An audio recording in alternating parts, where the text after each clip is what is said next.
Kaç oğlum? Biraz taş var. Taş olma. Az az. 4-3 daha. 7. Bol. 5.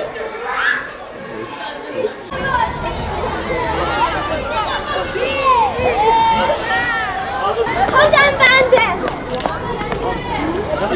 Hayat bir imtihan dünyası. Biz bir imtihan dünyasına doğuyoruz. İnsan olarak belirli bir süre yaşıyoruz bu dünyada. Ondan sonra öbür aleme göçeceğiz ve İslam'ın ahiret inancına göre burada yaptığımız amellerden sorumlu tutulacağız. İmtihan dünyası olduğu için bizler malımızla, canımızla, yaptıklarımızla imtihan edilmekteyiz. Dolayısıyla bu dünya hayatı bir eşitlik, bu dünya hayatı bir adalet dünyası değil. İmtihan dünyası olduğu için haliyle farklılıklar dünyası. Toplumumuzdaki engelliler, insanlar içerisindeki bir takım fiziksel, ruhsal, psikolojik engellilik durumu da bu imtihan çerçevesinde değerlendirilmesi gereken hususlardan bir tanesidir. İnsanlarımızın bir kısmı işte şöyle fiziksel özellikle doğuyor, bir kısmı şu şekilde fiziksel özellikle doğuyor veyahut da şöyle ruhsal özellikle doğuyor veyahut da başka şekilde ruhsal özellikle doğuyor. Bir diğer husus, tabii doğuştan engellilik olduğu gibi sonradan ortaya çıkan engellilikler de var. Hayat bir imtihan dünyası devam ediyor. Bizler trafik kazası geçirebiliyoruz veyahut da deprem oluyor veyahut da başka bir sebepten dolayı sağlamken herhangi bir fiziksel hastalığa maruz değilken bir takım engellilik durumları olabiliyor. Yine hastalıktan kaynaklı engellilik durumları olabiliyor.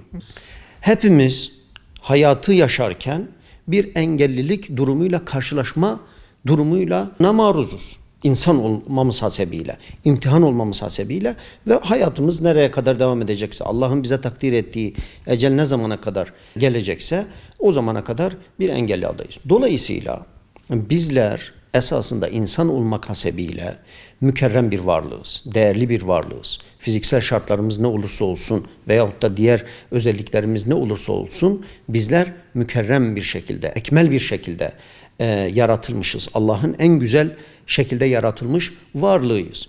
O fiziksel kusurlarımız olsa dahi biz mükemmel, ekmel bir şekilde yaratılmış bir varlığız. Çünkü bizler irade sahibiyiz. Ruhsal özelliklerimiz son derece yetkin bir şekilde yaratılmış durumdayız. İslam noktayı nazarından baktığımız zaman toplum içerisindeki engelliler toplumun bir parçasıdır.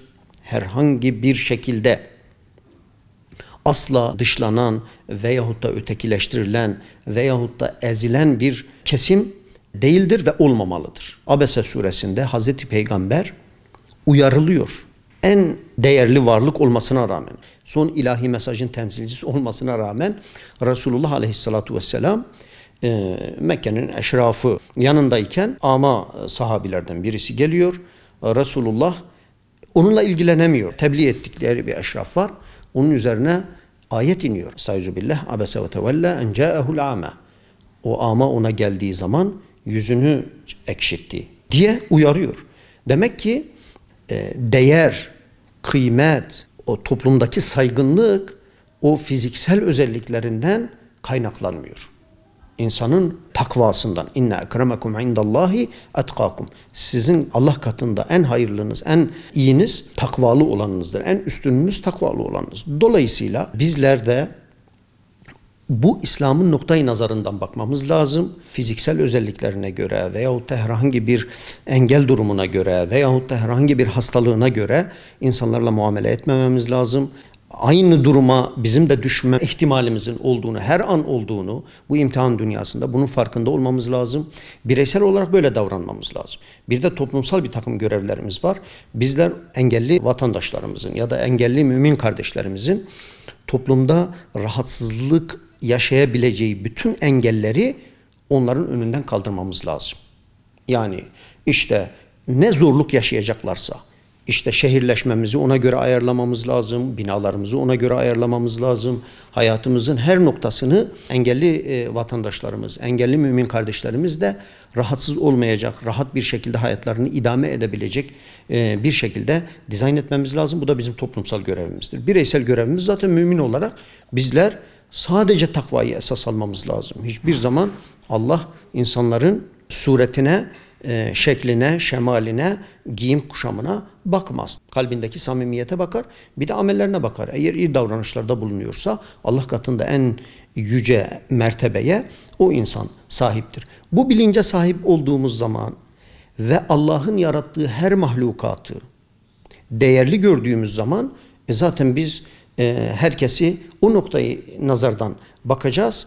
Herhangi bir ayrımcılık yapmayacağız. Herhangi bir şekilde onlara zarar verecek davranışta bulunmayacağız. Herhangi bir şekilde onları yani kalben de olsa rahatsız edecek herhangi bir davranışta bulunmayacağız. Bu Müslümanın vazifesidir. Dediğim gibi toplumsal vazifemiz de engelli kardeşlerimizin rahat bir şekilde toplum içerisindeki yaşamını sürdürebilecek ekonomik, sağlık, iktisadi, sosyal ilişkilerini bozmayacak, düzenli bir şekilde yaşamalarını sağlayacak olanakları onlara sağlamak da bizim Müslüman olarak görevimizdir diye düşünüyorum.